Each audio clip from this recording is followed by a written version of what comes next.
Welcome back to this week's Pillar Guidance for the Our Raw Material Arena. We have reached the penultimate week, aligning with intention, which is the mental space where we take all of the raw material that has gone into us becoming exactly who we are and shifting that towards our view of ourselves in wholeness.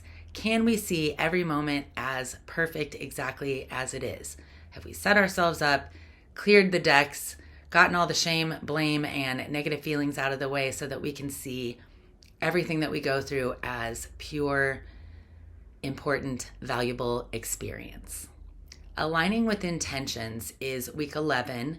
And if we back up 2 weeks to intention week, we find that everything that we want is derived from some sort of emotion. Intentions are an emotional space that is driven to produce something. Once action develops behind it, then we can start attaching resources, week 10, the spiritual aspect, the community aspect, and then move it into this week, week 11, aligning with intention. So that of all of the countless intentions that we create, how many of them do we pull everything together to actually make happen? And when we align with intention, those are the places where we feel successful and we've made something happen, even though the space where we just create intentions is it's in the word, creative.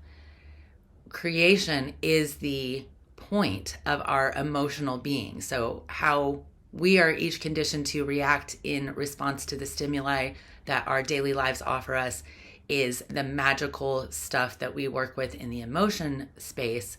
And opposite that is this mental space where we take what we've felt and apply it with reason.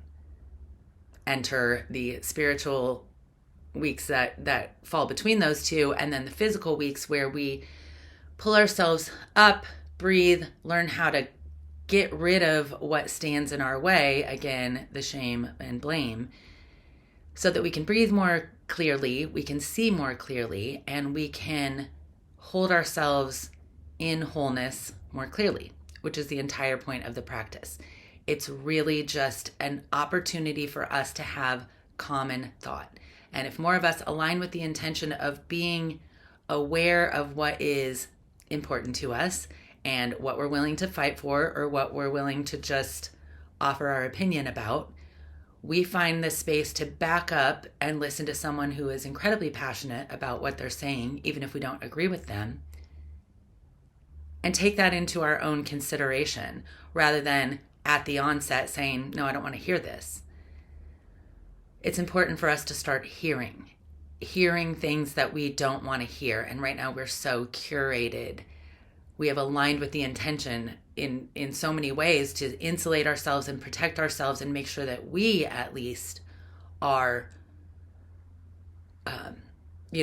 enveloped in something that doesn't have us affected by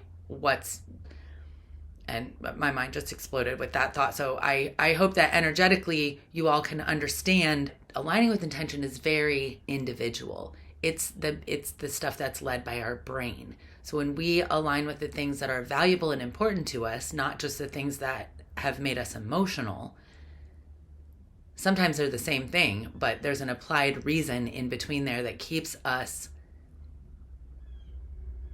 connected to the value system in a way that our conflict is creative versus causing disease and making us uncomfortable within our bodies.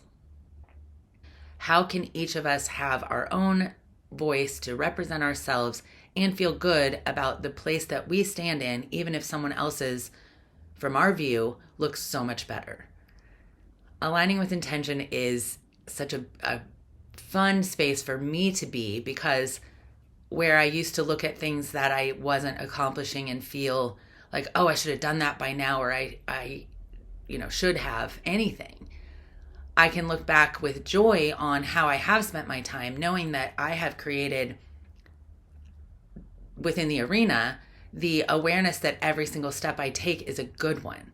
So what isn't done is a product of me still doing a lot of the things that I would really like to do at the highest levels, getting the things that are really important done, and the other one's looking at them as things that might happen or might not, depending on what the stimuli in my daily life brings me. Every interaction that you have with the pillar brings you closer to your own awareness of how much more information comes your way naturally if you are aligned with something that takes you on that emotional, spiritual, mental, and physical journey on a regular basis, like our raw material does. Challenge for this week. Notice which things you accomplish, really simple things even, and then pay attention to the things that you are disappointed that you haven't accomplished. Look at the reasons why. A lot of this comes down to time, and when you can get an objective opinion on your time rather than the weight of what all wants its attention. That's just a stepping back onto the soul scale. The ego scale carries so much heaviness, and when we step back into soul, into what's important, there's more room for all of that stuff to just exist around us, still in truth, but also without the sense of urgency or importance that we feel when we don't get things like that done. I'll be back next week for wholeness, and we start the whole process over as always on the equinox. Thank you so much.